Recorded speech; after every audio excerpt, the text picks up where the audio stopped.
4 राज्यों और एक केंद्र शासित प्रदेश में होते चुनाव के बीच इस वक्त मध्य प्रदेश की राजनीति में उबाल आया हुआ है। जहां मध्य प्रदेश में विधानसभा के चुनाव होने में लंबा समय बाकी है, तो वहीं दूसरी तरफ मध्य प्रदेश में राज्यसभा के चुनाव होने जा रहे हैं, जहां भाजपा से ज्यादा कांग्रेस के अंदर ही एक अलग खींचतान दिखाई दे रही है। बता दें, मध्य प्रदेश में राज्यसभा की 3 सीटें खाली हो रही हैं और इन 3 सीटों पर मई और जून के बीच में चुनाव हो सकते हैं और इसके लिए एक ऐसा उम्मीदवार कांग्रेस पार्टी को तय करना है जो राज्य से निकलकर संसद तक कांग्रेस को मजबूत कर सके। ऐसे में वो चेहरा जीतू पटवारी का होगा या वो चेहरा कमलनाथ का होगा या फिर वो चेहरा कांग्रेस से किसी और का हो सकता है। इसको लेकर कांग्रेस के अंदर ही माथापच्ची चल रही है। ऐसे में जानना जरूरी हो जाता है कि आखिरकार मध्य प्रदेश के अंदर कांग्रेस खेमे में जो राज्यसभा चुनाव को लेकर अभी से असमंजस की स्थिति है, जहां कांग्रेस फैसला नहीं कर पा रही है। आखिरकार क्या स्थिति बन चुकी है जहां कांग्रेस फंसती हुई दिखाई दे रही है, चलिए जानते हैं। नमस्कार, मैं हूं नाज़मीन खान और आप देख रहे हैं हमारा खास प्रोग्राम। कौन कौन सी सीटें खाली हो रही हैं? फिलहाल मध्य प्रदेश से राज्यसभा की 3 सीटें खाली हो रही हैं।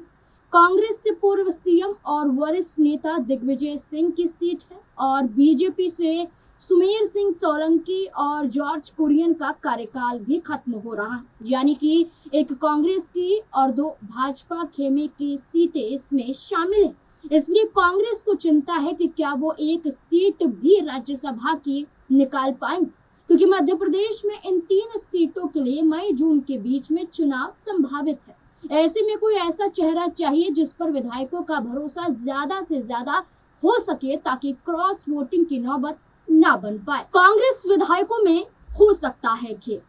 मध्य प्रदेश में 2023 में विधानसभा चुनाव हुए थे।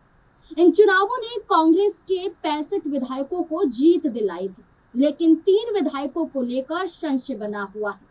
इन 3 विधायकों को लेकर कांग्रेस पार्टी मध्य प्रदेश में फंस चुकी है, क्योंकि हाल ही में हुई राजनीतिक गतिविधियों ने विपक्षी दल कांग्रेस की चिंता बढ़ा दी। कांग्रेस विधायक मुकेश मल्होत्रा की विधायकी पर तलवार लटकी है। कोर्ट ने इन्हें फैसला आने तक वोट डालने से रोक दिया है। साथ ही साथ ये भी कह दिया है कि विधायक के तौर पर आप कोई भी कार्य मध्य प्रदेश में नहीं कर सकते हैं, यानी कि आप विधायक तो हैं, लेकिन विधायक होने के नाते ऐसा कोई भी कदम आप नहीं उठा सकते हैं जब तक आप पर पूर्ण रूप से फैसला न आ जाए। जहां ये मुश्किल है, तो वहीं दतिया विधायक राजेंद्र भारती को 3 साल की सजा सुनाई गई, जिस कारण से उनकी सीट रिक्त घोषित कर दी गई है। लेकिन इस बीच में भी एक बड़ा फैसला हाईकोर्ट से सामने आएगा। पूरा मामला राजेंद्र भारती का भी फंस चुका है, ये भी वोट नहीं डाल सकते हैं। वहीं तीसरी बात है सागर जिले की बीना विधानसभा सीट से विधायक निर्मला स्प्रे से जुड़ी हुई, क्योंकि माना जा रहा है कि कांग्रेस पार्टी की विधायिका हैं, लेकिन कांग्रेस पार्टी के ही खिलाफ कई बार नजर आई हैं, भाजपा के मंचों पर दिखाई दी हैं। निर्मला स्प्रे दल बदल के मामले में फंसी हुई हैं, क्योंकि कांग्रेस पार्टी अब उनका साथ ना के बराबर दे रही है। ऐसे में कांग्रेस की मुश्किलें बढ़ गई हैं। ऐसे में जहां राज्यसभा की 1 सीट पर आसानी से जीत हासिल की जा सकती है, वहीं पेच फंस चुका है। आपको बता दें कि जहां पहले कहा गया कि 65 विधायक थे कांग्रेस पार्टी के 2023 के विधानसभा चुनाव के मुताबिक, वहीं अब ये माना जा रहा है कि अगर ये स्थिति बनती है कि एक पर कानूनी फैसला आ चुका है, जहां 3 साल की सजा सुना दी जाती है राजेंद्र भारती को, एक का कानूनी फैसला अभी फंसा हुआ है, जहां मुकेश मल्होत्रा की विधायकों को लेकर ये कहा गया है कि वो वोट नहीं डाल सकते हैं। तीसरा, निर्मला स्प्रे का मामला दल बदल के तहत सामने आ जाता है। तो अगर इन 3 विधायकों को हटा दिया जाए तो कांग्रेस के पास 62 विधायक बचते हैं। राज्यसभा की 1 सीट को जीतने के लिए कांग्रेस को 58 विधायकों की जरूरत है। संख्या बल के हिसाब से कांग्रेस का एक उम्मीदवार राज्यसभा पहुंच सकता है, लेकिन क्रॉस वोटिंग के डर से कांग्रेस की चिंता और भी ज्यादा बढ़ गई है। राहुल के वफादार बनेंगे कमलनाथ। पूर्व सीएम दिग्विजय सिंह ने तीसरी बार राज्यसभा जाने से इनकार कर दिया। ऐसे में अब कांग्रेस के सामने ये मुश्किल है कि किसी ऐसे नेता को उम्मीदवार बनाया जाए जिसका बचे हुए सभी 62 विधायक समर्थन करें। इस हिसाब से पूर्व सीएम कमलनाथ का नाम सबसे आगे दिखाई दे रहा है, क्योंकि ये मध्य प्रदेश के मुख्यमंत्री भी रह चुके हैं। इन्होंने कांग्रेस पार्टी की कमान अध्यक्ष के तौर पर मध्य प्रदेश में संभाली है। साथ ही साथ कमलनाथ अभी छिंदवाड़ा विधानसभा सीट से विधायक हैं, यानी कि अच्छा खासा प्रभाव वो कांग्रेस के अन्य विधायकों पर डाल सकते हैं, जिसके तहत विश्वास कमलनाथ पर ज्यादा किया जा रहा है। दिग्विजय सिंह की जगह लेंगे कमलनाथ। सूत्रों का कहना है कि कमलनाथ एक बार फिर से राष्ट्रीय राजनीति में खुद जाना चाहते हैं, ऐसी इच्छा उन्होंने जाहिर की। ऐसे में उनके नाम पर मंथन किया जा रहा है। कमलनाथ के ही नेतृत्व में मध्य प्रदेश में 2023 के विधानसभा चुनाव हुए थे। कमलनाथ कांग्रेस के सभी गुटों को साथ लेकर चलने वाले नेताओं में गिने जाते हैं।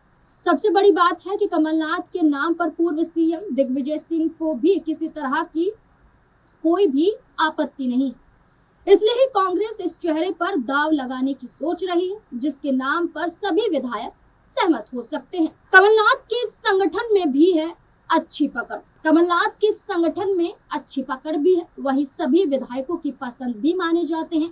पार्टी के शीर्ष नेतृत्व का मानना है कि लंबे राजनीतिक अनुभव के कारण कमलनाथ के नाम पर कांग्रेस विधायक असहमत नहीं हो सकते हैं। ऐसे में कमलनाथ का नाम पहली पसंद बनकर सामने आ रहा है। लेकिन कमलनाथ के नाम से पहले एक और नाम मध्य प्रदेश की राजनीति में कांग्रेस पार्टी के अंदर से निकलकर सामने आया था। जीतू पटवारी का नाम था पहले आगे। मध्य प्रदेश में भले ही राज्यसभा चुनाव में 2 महीने का वक्त है, लेकिन इस तरह से राज्य में राजनीतिक परिस्थितियां बदल रही हैं। उससे नेताओं के बीच लगातार बैठकों का दौर भी शुरू हो रहा है, क्योंकि राज्यसभा चुनाव में सीटों को जीतने के लिए मंथन जारी है, कोशिश जारी है कि किस तरह से एक सीट तो कांग्रेस पार्टी आसानी से निकाल सके। जहां कमलनाथ के नाम पर चर्चा है, तो वहीं दूसरी तरफ मध्य प्रदेश कांग्रेस के अध्यक्ष जीतू पटवारी ने भोपाल में पूर्व सीएम और कांग्रेस के सीनियर नेता दिग्विजय सिंह से मुलाकात की है। इन दोनों नेताओं के बीच हुई मुलाकात को राजनीतिक जानकार राज्यसभा चुनाव से जोड़कर देख रहे हैं, क्योंकि राज्यसभा में दिग्विजय सिंह की सीट खाली हुई, जबकि वे तीसरी बार राज्यसभा जाने से मना कर चुके हैं। ऐसे में नया प्रत्याशी कौन होगा, इसको लेकर अभी से जो मंथन जारी है, इसमें कमलनाथ का नाम आगे आया। तो वहीं दूसरी तरफ इस मुलाकात के बाद फिर से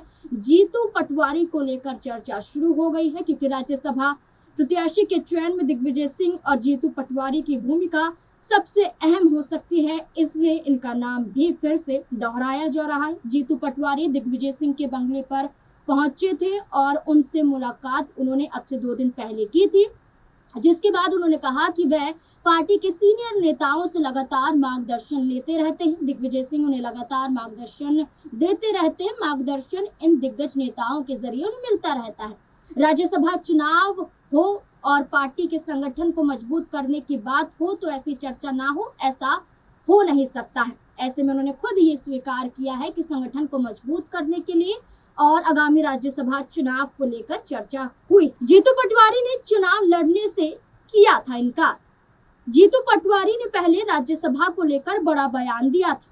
वे खुद को दावेदारी से अलग बताते हुए नजर आए थे। उन्होंने कहा था कि पार्टी में कोई भी नेता उम्मीदवार बन सकता है, अंतिम फैसला संगठन ही करेगा। पटवारी ने कहा कि प्रदेश अध्यक्ष का पद बेहद जिम्मेदार भरा होता है, जिसमें 24 घंटे भी कम पड़ते हैं। ऐसे में वे खुद राज्यसभा की दौड़ में नहीं है और उनके अलावा कोई भी साथी इस पद के लिए जा सकता है। अंतिम निर्णय पार्टी नेतृत्व ही करेगा। जहां जीतू पटवारी ने अपनी उम्मीदवारी को लेकर खुद से इनकार किया, तो वहीं दूसरी तरफ ये भी कहा कि अंतिम निर्णय पार्टी नेतृत्व ही करेगा। इस बीच में दिग्विजय सिंह से उन्होंने मुलाकात भी की, तो 2 चेहरों पर संकेत मिल रहा है कांग्रेस पार्टी के अंदर कि कमलनाथ जीतू पटवारी में से कोई एक चेहरे पर फैसला कांग्रेस पार्टी ले सकती है, लेकिन अभी तक तय कांग्रेस पार्टी नहीं कर पाई। 2 सीटों पर बीजेपी की जीत तय। मध्य प्रदेश में बीजेपी के 164 विधायक हैं। राज्यसभा की एक सीट को जीतने के लिए 58 विधायकों की जरूरत है। ऐसे में बीजेपी की 2 सीटों पर जीत तो तय मानी जा रही है। 2 सीटों पर वोटिंग के बाद बीजेपी के 48 विधायक बच जाते हैं। ऐसे में अगर बीजेपी किसी तीसरे उम्मीदवार को चुनाव में उतारती है तो मध्य प्रदेश में राज्यसभा का चुनाव रोचक हो सकता है। माना जा रहा है कि भारतीय जनता पार्टी इस तीसरी सीट को भी अपने पाले में करने में लगी हुई है, पूरी कोशिशों में है, जद्दोजहद में है।